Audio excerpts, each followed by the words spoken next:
Ndabaramukije nongera ndabaha ikaze mwebwe mwese mudahengeshanya kuguma mukurikirana ibi vyigwa tubategurira. So je ndabategurira ni jewe nyene Obama. Uno musi ndaje ndabazaniye icigwa kiri muri WhatsApp. Mugumane nanje murabe ico cigwa abateguriye. Ndaza kukibasigurira tugira tugitangure. Okay? Uno musi ndabazaniye icigwa ciza cane. Icigwa kiza gufasha umuntu wese akoresha WhatsApp. Mugumane nanje rero gushika inyuma ya video. So ukaba utarabikora rero nagira ndagusabe ukore kuri subscribe ngaha hepfo, uca ukora no ngaho ku gakengeri, uca ufyonda kuri tute canke oro, biravana n'ururimi YouTube yawe irimwo. Nta gutevya rero akantu ndabazaniye uno musi ndakabasigurira tugeze indani muri WhatsApp. Okay? Nakantu kaza kubanezereza mwese umuntu aza kukumva. So urinjira rero kuri WhatsApp iwawe, je nkoresha imwe muzo mfise. Ndakabasigurire twinjiye muri WhatsApp.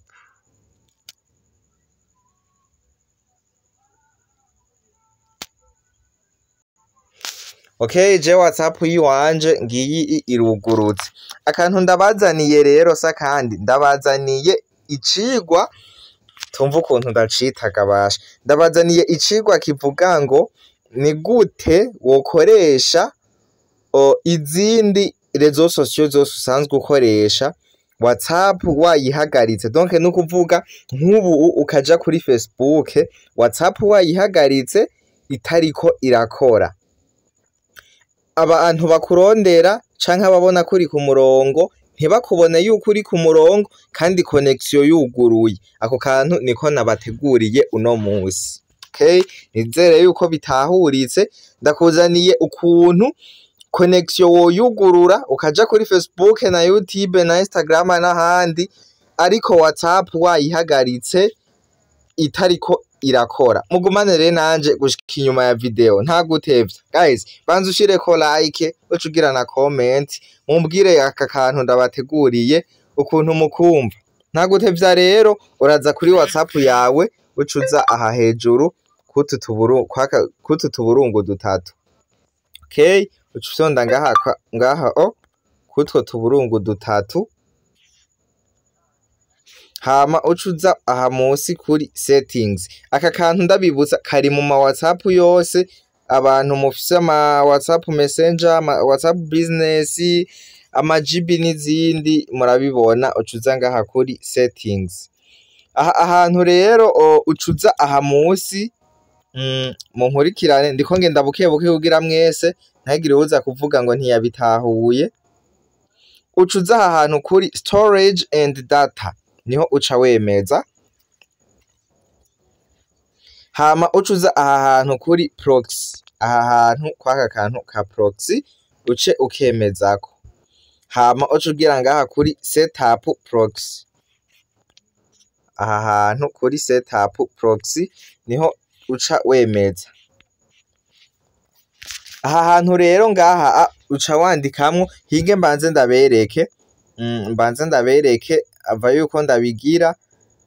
Hinge nandikire nk'uyu muntu, ndamwandikire ati hello. Hello, murabona yuko message yagiye, murabibona ndibaza. Message murazigiye yuko muca mubona aka karongo kakameze nk'akavi. Aka kavi nyene niko kakwereka yuko message wandikiye umuntu yagiye. Okay, aha rero murabona yuko message yagiye. Reka tubishiremwo muce muraba censubira kumwandikira. Murabe kandi murabona ko na connexion iriyo. Okay, reka turindire.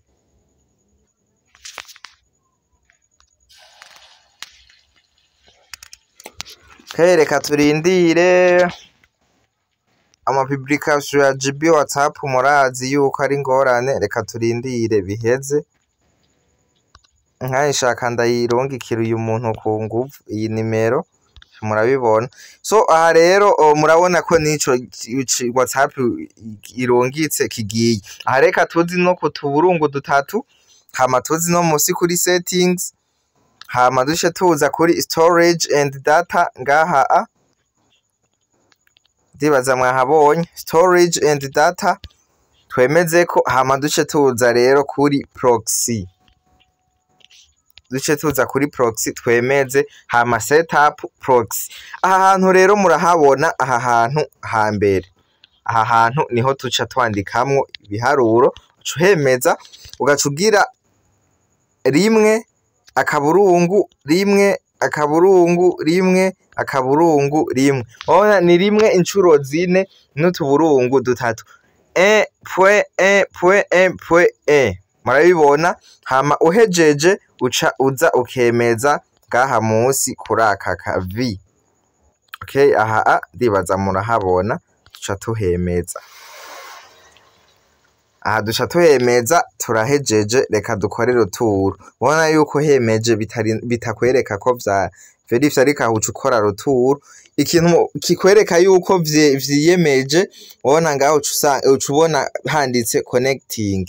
Aha ubu biri connected. Aha hantu ni wasanga aka kantu kameze, ni wasanga kugaye uku, uca ukugurura niho bizoba bitanguye gukora. Donc uraza kuraba ngaha ko handitse connecting. Reka rero nk'ubu turahejeje kubishiramwo, reka twandikire ya nimero yacu murabe. Twandike hi.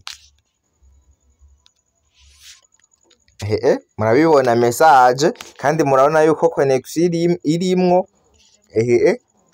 Mubona yuko connection irimwo hariya hejuru, sinzi ko mubibona neza. Reka nk'akarorero rero, reka ninjire kuri Facebook mu birabe. Okay, reka ninjire kuri Facebook niho muza kubibona neza. Nibutse umuntu ataragira subscribe ariko arahomba cane, ni kwakwanye mukore subscribe kugira turabe yuko twokuzuza abantu 1000. Murabona yuko kuri Facebook njako kuri kwamye, ndibaza muriko murabibona. Facebook ndayinjirako neza cane. Okay, reka ndayinjiremwo, muze kuraba no muri WhatsApp, muze kuraba yuko message dusanga itaragenda. Okay, murabibona, murabibona uko bimeze. Ubona yuko shira kwa malaika kajako neza fresh. Guys, murabona yuko ari akantu k'ubwenge. Reka rero dusubire muri WhatsApp naho turabe ya message yacu twandika ko yagiye. Okay, reka twinjire muri WhatsApp.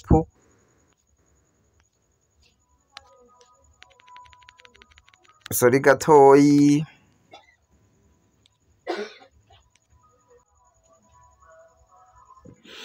So aha rero reka twinjire muri ya WhatsApp yacu ya GB WhatsApp, niyo twabikoreyemwo. Murabe ya message yacu twandika. Okay, murabona yuko ya message yacu twandika ntiragenda. Reka rero nk'ubu naho ushaka guca ubikuramwo, ndabereke aho ucuca. Ucuza aha hejuru kandi kutu tuburungu dutatu, hama ucuza ino kuri settings, hama ucuza kandi ngaha kuri storage and data, duce tuhemeza, hama proxy. Mubona ko iri connecting. Aha rero ikintu ucukora, nturinda gufyonda ko ngugiye gufuta biriya biharuro. Wewe aha ntibizosubira kukugora. Ushaka kubideconnecta, uzoshuza ukugara, ube bwugara aka kantu. Ubona ko bice biba disconnected. Murabibona aha vyiyugaye. No kuvuga ushaka kubishiramwo uzoza wugurure aka kantu, ushaka kubikuramwo uzoza ukugare. So aka kantu rero n'akantu k'ubwenge, kazoshobora kugufasha nko mu gihe ushaka gukoresha nk'ayandi marezo sosio, udashaka yuko WhatsApp babona kuri ku murongo. Okay, nge murabe ya message yacu twandika mu kanya igomba igende. Murabibona ko message iciye igenda ubunyene. Hinge subire nandike.